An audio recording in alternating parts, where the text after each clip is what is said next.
It was a vast and powerful empire in the East. But by the onset of the 20th century, it witnessed huge changes in government, from monarchy to a democratic republic, and ultimately to dictatorship. Welcome to the Why in History.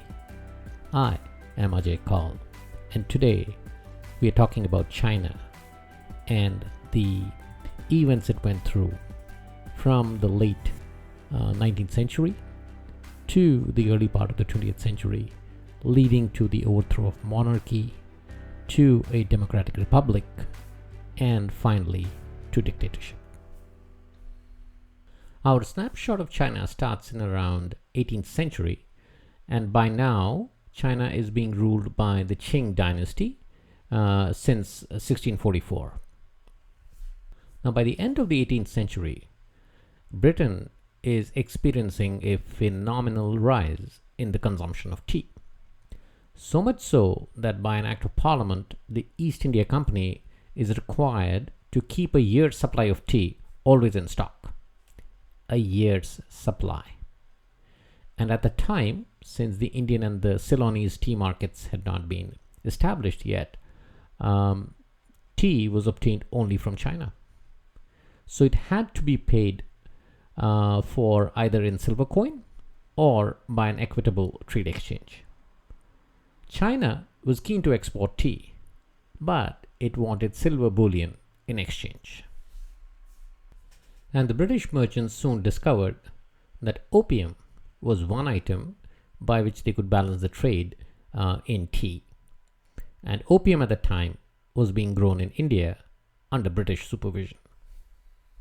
And soon foreign traders, primarily British, began illegally exporting opium, mainly from India into China, and the trade started growing dramatically from about 1820 onwards. Now, the core impact of this trade was very clearly visible because it was leading to widespread addiction in China, which was subsequently causing serious social and economic disruption. So in spring of 1839, the Chinese government confiscated and destroyed more than 20,000 chests of opium. That would be around 1,400 tons. And these were warehoused in Guangzhou by British merchants. So this led to antagonism between the two sides, and subsequently there were some British soldiers who got drunk and killed a Chinese villager, and subsequently the British government refused to turn the accused men over to the Chinese courts because they didn't want them tried there. So these skirmishes finally escalated to a full-scale set of battles between 1839 and 1842, which is called the First Opium War between China and Britain. And finally, by late August 1842, the British were able to capture Nanking, and that put an end to the fighting. And this led to the Treaty of Nanking, signed on August 29, 1842. By its provisions, China was required to pay Britain a large indemnity and cede the island of Hong Kong to Britain. Yes, Hong Kong, which was an integral part of China for a while, had to be ceded to Britain as part of the treaty signed post the First Opium War. Now, why Hong Kong? Nothing specific about Hong Kong. It was just that the British wanted to give easy access and sailing routes to their merchant ships through that area. And Hong Kong would be a great port to have such easy access to. Subsequently, the British signed the Supplementary Treaty of the Bogue in October 1843, and that gave British citizens extra territoriality. That is, the right to be tried only by British courts. And they also got the most favored nation status with China, which just meant that the British merchants were being treated at parity with the other countries. Now, within the mid-1850s, the Qing dynasty had one of the major crises that it faced. That was the Taiping Rebellion that lasted from 1850 to 1864. This was essentially an uprising of the working class, the peasants, against the government, and they were behind a spiritual leader who had embraced Christianity and felt that he was there to reform the government in China. The British were seeking to extend their trading rights in China and found this as an excuse to renew new hostilities. So, in between 1856 and 1860, there were a series of battles that were fought, and these collectively came to be known as the Second Opium War. In June of 1858, the Treaty of Tianjin was signed, which provided residence in Beijing for the foreign envoys and the opening of several new ports to Western trade, and the right of foreign travel in the interior of China, and the freedom of movement of Christian missionaries. And later that year, in Shanghai, the most important of all, the importation of opium was legalized.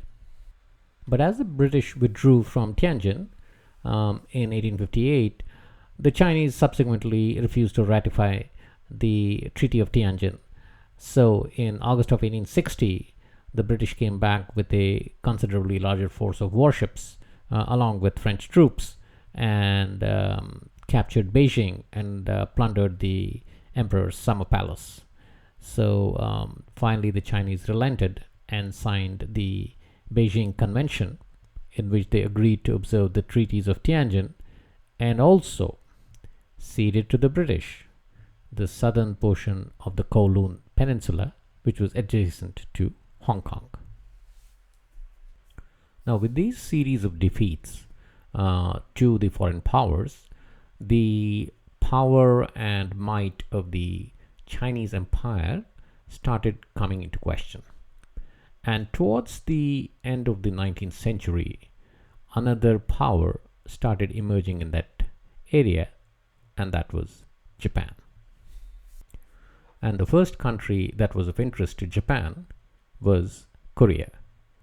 Now, Korea at that time, though independent, was more of a client state to China, and Japan was interested in opening up Korea to foreign investment and foreign participation in the economy.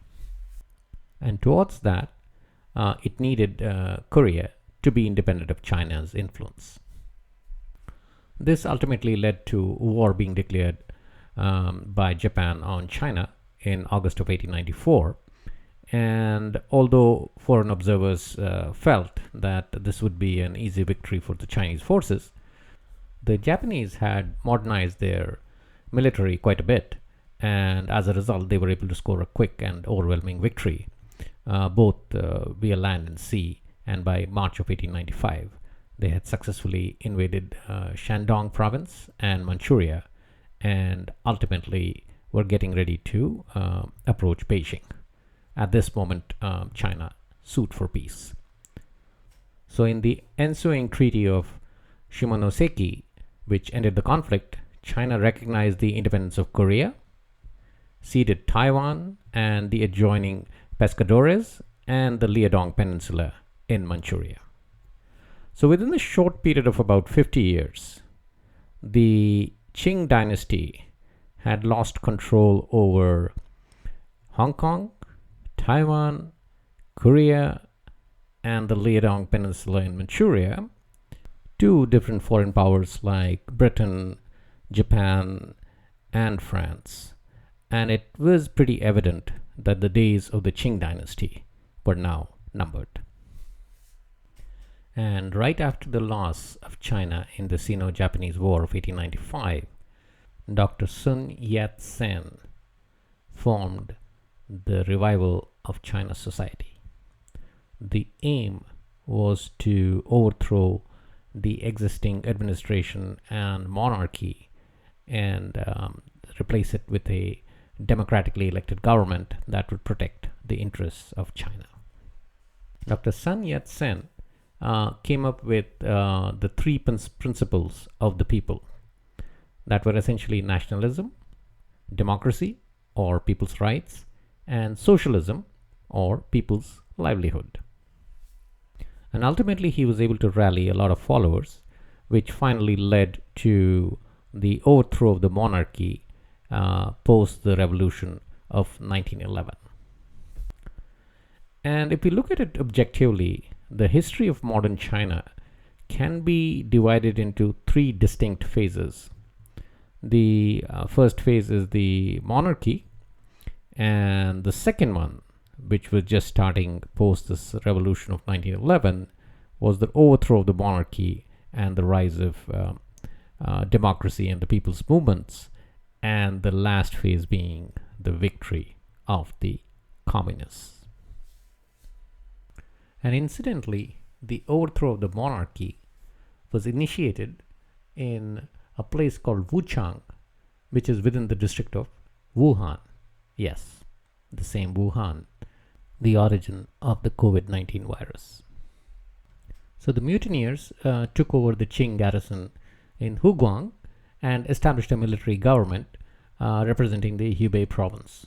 And by the end of the year, about 14 provinces had declared a refusal to acknowledge the Qing leadership. October 10, which marks the day the uprising started, is still observed as the national day in Taiwan and was observed as a national day till 1949 in mainland China. Why the difference between the two? We'll soon find out. Now, this uprising took everybody by surprise. In fact, Dr. Sun Yat-Sen was traveling in the United States trying to get financial support from overseas Chinese, and he had to rush back as soon as he found out that an uprising had happened in Wuhan. Provisional presidential election was held by the representatives from the ceding provinces, and on January 1, 1912, the Republic of China was declared, and Dr. Sun Yat-Sen was sworn in as the first president. Meanwhile, the Qing monarchy brought in an old viceroy, Yuan Shikai, out of retirement to crush the rebellion. However, Yuan Shikai himself probably had realized that the days of the monarchy were numbered. So instead of crushing the rebellion, he negotiated with the newly elected representatives and said if he, Yuan Shikai, were elected president, he would actually convince the monarchy to step down. The representatives agreed, and on February 12, 1912, the last emperor, who was still a minor, was made to abdicate the throne, and the power was formally transferred to the people's representatives. And on March 10, 1912, after Dr. Sun Yat-Sen had been president only for 6 months, he stepped down, and Yuan Shikai was formally named the president of the republic. Yuan Shikai turned out to be very autocratic in his disposition and administration, and he ruled till his death in 1916, after which Dr. Sun Yat-Sen again took over as president. Though Sun Yat-Sen made some very important changes in China during his tenure, but after Yuan Shikai's death, a lot of civil and militant unrest happened within mainland China in different regions, and as a result, there was an era which is called the warlord era, wherein you had these regional warlords constantly fighting against each other. So there was a lot of civil unrest. So when Dr. Sun Yat-Sen died in 1925, the dream of having a democratic government was still unfinished. There was the warlords in certain parts of the country, and also in 1921, the Communist Party had risen. And one person who did not want to see the communists succeed was General Chiang Kai-Shek, the man who was the trusted lieutenant of Dr. Sun Yat-Sen and the head of the Whampoa Military Academy. Chiang Kai-Shek succeeded Sun Yat-Sen as the leader of the Chinese Revolutionary Party, which was now known as the Kuomintang. And the first task that Chiang Kai-Shek took upon himself was to get rid of the warlords that had been plaguing China for the last 9 years or so. So being a general, he embarked on a northern expedition to defeat the warlords, and by April of 1927 he had pretty much sort of wrested control from the warlords, and technically by 1928 one could say that China had been reunified under a centralized government with the warlords no longer in existence. This was technically a crowning glory of Chiang Kai-shek's regime, but he did not stop there. He wanted to get rid of the second threat to his government, and those were the communists. And unfortunately, he undertook an extremely drastic measure to get rid of the communists. By April of 1927, under his orders, the military executed thousands of communists in their strongholds, and this came to be known as the Shanghai Massacre. When you push the envelope too far in one direction, it will rebound with a strong opposing force. And the result of the Shanghai Massacre was the emergence of the Communist Red Army. And around this time, among the communists, a new leader, Mao Tse-Tung, began to emerge. He came out of this tragedy and initiated the Long March, which was a 6,000-mile long journey through interior China, and the aim was to establish a rural base and also use that base to build upon and promote guerrilla warfare. Now around this time we are also entering the World War II era. So Japan, which already had enough territory around Korea, Manchuria, was getting into a more aggressive posture around this time, and this led to the Second Sino-Japanese War in 1937, and this started with the invasion of Nanjing, which was at the time the capital of the government.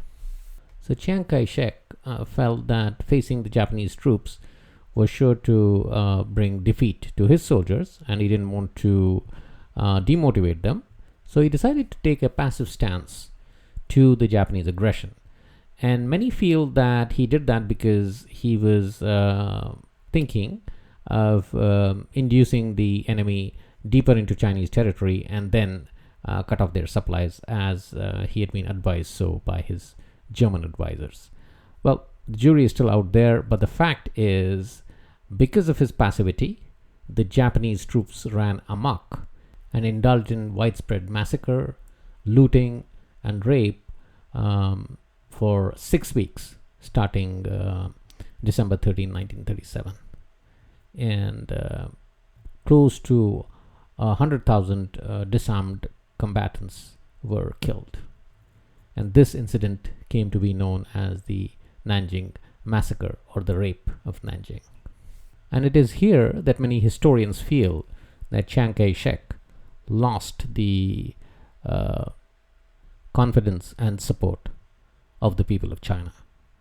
And it is here that Mao Zedong was able to rebound and rebuild his base.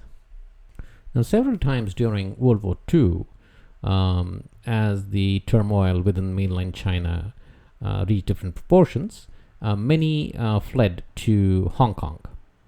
But then Japan was also able to occupy Hong Kong in the beginning of the war, and many of those who had fled to Hong Kong from mainland China had to flee right back into mainland China. So Hong Kong almost was like the base where you would escape to in case you had turmoil, and then you had mainland China to as a plan B in case Hong Kong itself did not end up being safe.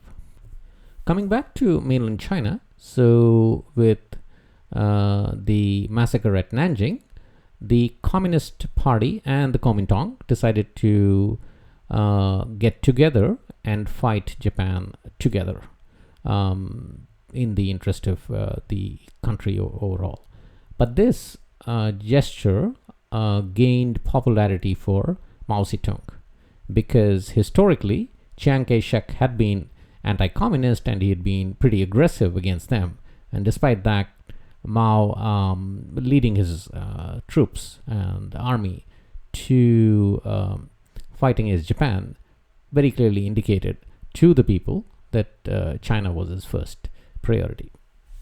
But by the time of the surrender of Japan in 1945, the communists in China had been able to expand their base quite a bit, to such an extent that there were places where the Japanese soldiers were actually surrendering to the Red Army, and they had to be explicitly instructed not to do that by the Allied forces. The civil war continued between the Red Army and the Kuomintang post World War II, and there were a lot of mediators sent by America, like George Marshall, to broker a truce between the communists and the Kuomintang. But they used to make some headway, but it was never lasting. And ultimately, in 1949, the Kuomintang was decisively defeated by the Red Army, and Mao Tse-Tung took power in mainland China.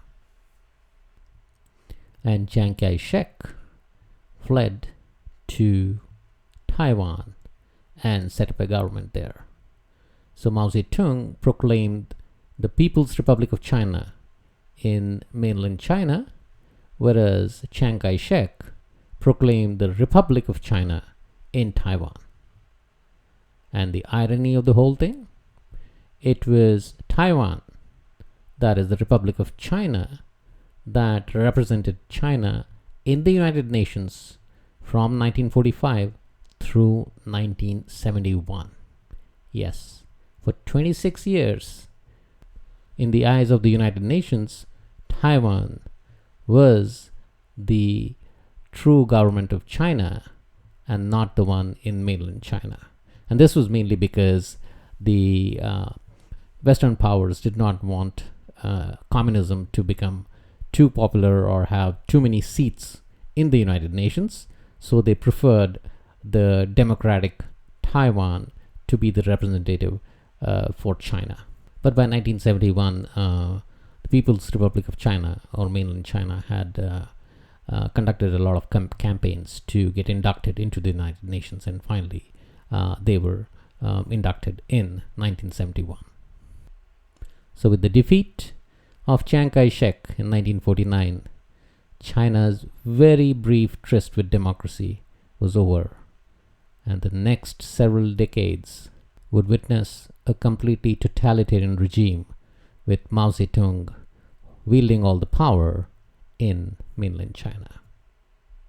This concludes this segment of the program, and now on to the quiz segment.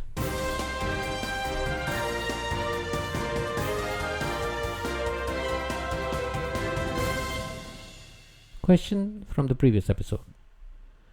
OPEC was founded in September 1960 by 5 founding members. 4 of them were Iran, Iraq, Kuwait, and Saudi Arabia. Which one was the 5th?